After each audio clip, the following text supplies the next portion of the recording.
All right, so the next step after removing your clamps was to just to double check that everything is moving on a flat plane, which ours is. So that's great. It's glued down perfectly. So as you can see, I got a little weight at the back here. The next thing you're going to do is you're going to take your remaining 15th little ring that you have cut from your larger tubing, and you're going to slide it onto the main tube right now. So I'm going to do that, slide it in with your nails, slide it down a little bit here. Okay, and then that's good for now. We'll continue to work with that a little bit later. So that's about where you want it. And now remember I said one plunger has a hole in it and one plunger does not. So the plunger with the hole in it is the one that you're going to tie onto here using your zip ties. So zip tie through the hole, and then we'll line up the plunger as well. Sorry about that.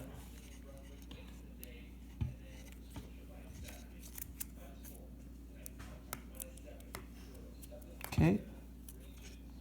And then you just twist those guys together.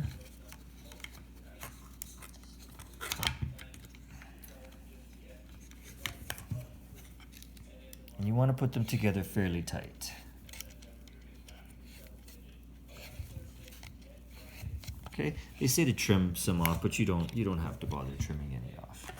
Okay, all right, so then we have this plunger in. Now what I did earlier was I took this end and I pushed it in to here, just opening it up a little bit so that it would get ready for the water to come in. So that's what I'm going to do next, is go ahead and fill it up. Fill up the plunger and shoot some out. Get all your air bubbles out.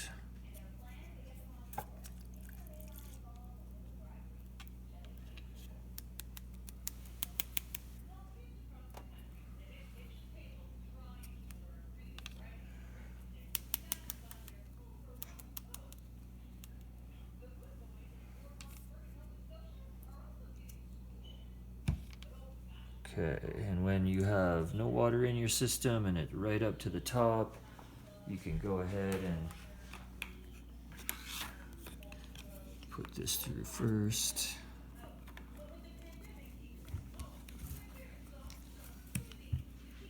And then you can go ahead and attach those together.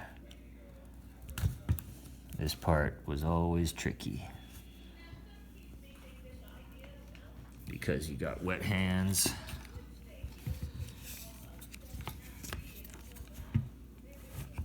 But just kind of muscle it on there.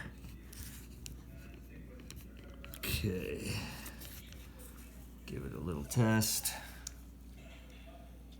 And there it is. Your hydraulic cherry picker.